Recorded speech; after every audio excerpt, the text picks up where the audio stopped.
You've been a very good audience, a great encouragement to us, but I think you'll all be relieved to know that we've now reached the 20th century, and what shall we say of the last 100 years or so of the millennium? Well, Knaresborough certainly entered on a new century with great optimism. A newly formed Urban District Council, first chairman Basil Wood MP of Cunningham Hall. And the councillor offices continued the work of improving and administering the town, installing modern sanitation, for example. We take it for granted, but you know, even in 1902, those valiant night soil men still had to remove 1,760 tonnes of stinking soil and excrement of night soil from the privies down the yard. So we've made progress since those days. Of course, poor circumstances could not hold a good man down. Think of Philip Inman of Charing Cross Hospital, born in a thatched cottage in Waterbank Bank, who rose to become Lord Privy Seal and Lord Inman of Knaresborough. Progress was made in Knaresborough's housing and Knaresborough's health, but it was soon, alas, disrupted by two catastrophic world wars. Here come members of the British Legion to remind us of this. Every Remembrance Sunday,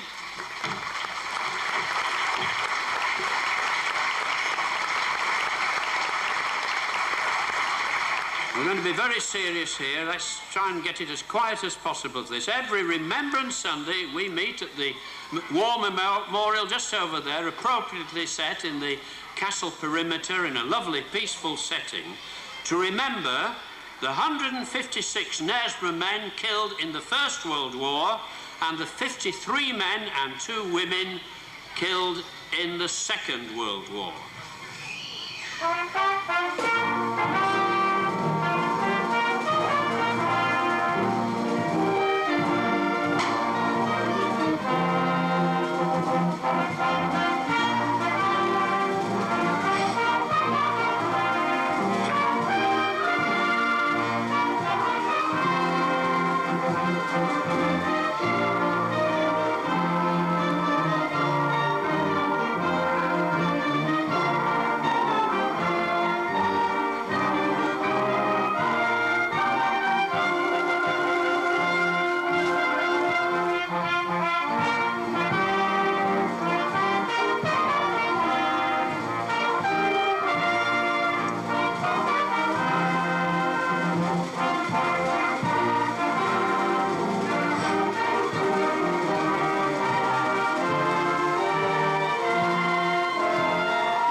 Thank you, flag bearers and escort of the British Legion.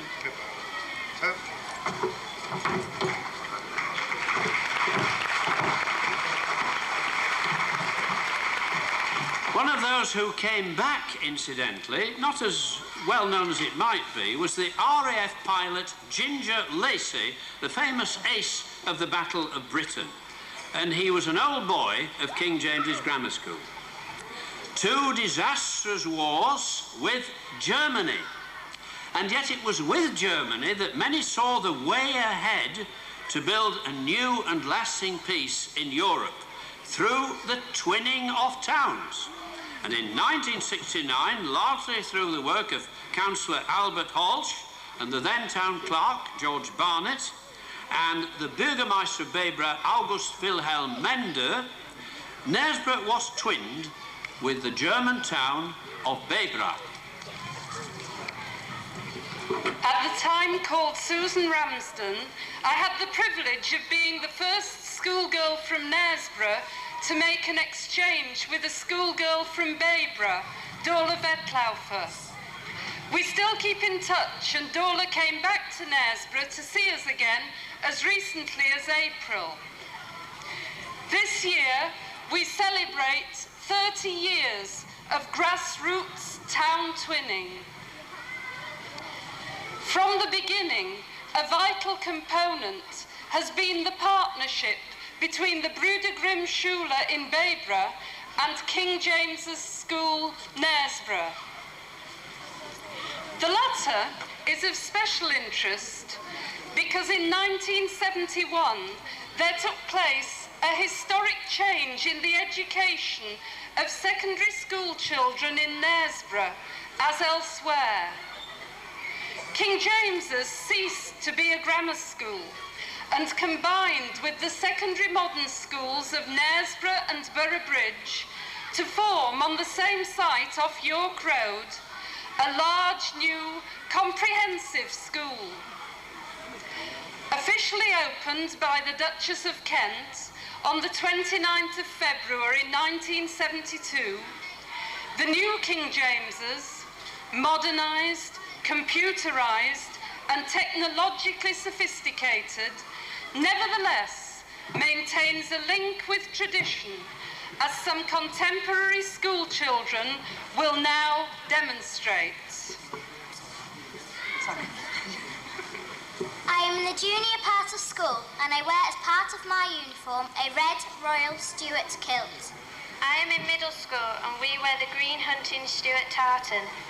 I'm in the sixth form and we wear the white dress Stuart tartan. I am just a mere boy, so I'm not allowed to wear any kind of tartan skirt. Just a tie in Royal Stuart tartan. But still, just imagine what it would be like if we were to go around in kilt and sporran, looking like some sort of knobbly knees competition.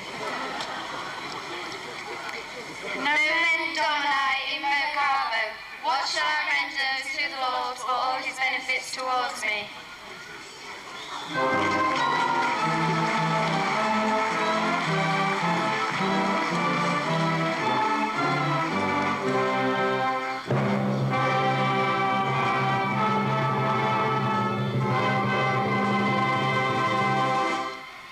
Well, there's a glimpse. You must have recognised that, many of you, from the school song of King James's School. Nice to see those modern uniforms and still have that link with the past through the Stuart tartans, a nice contrast to those four soberly less dressed lads from the 17th century.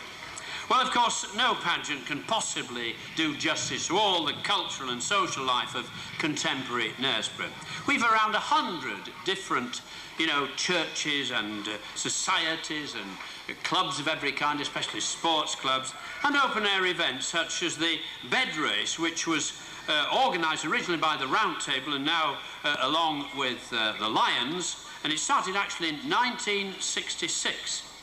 And then the event which seems to bring the whole town together every Boxing Day, the tug of war across the River Nid, first held in 1968. And to my delight, I see we've somebody actually here to give us a little demonstration and reminder of it. So welcome these lads from the Half Moon. I think they're going to just give us a little... So we're not really worrying about who wins here, it's just to remind us. If you go down to Lowbridge on Boxing Day, you get a wonderful feeling of the town pulling together, not on two different sides as in a tug of war, but all as one united community. And they're just going to have a little tug, I don't know... I've got a feeling, we've got Mother Shipton on one side and Half Moon. Oh, this is for real, look. Oh, yes. I was told it was only going in with a Half Moon.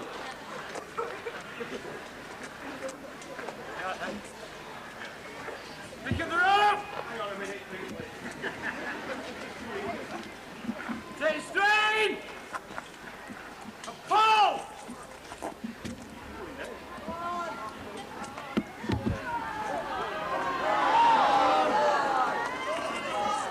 Come on,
very much indeed for that.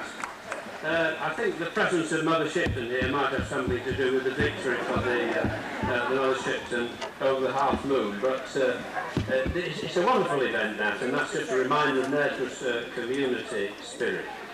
Well, ladies and gentlemen, this pageant's given us a glimpse into those who have gone before us, and I hope you'll agree that no town, this is what I always say, no town in the country, perhaps in Europe, of this size has more to offer in the rich variety of its historical heritage than Knaresborough. But what of the future? Who better to speak of it than the youngest generation? And they're represented now in our junior choir, drawn from 5 Knaresborough schools.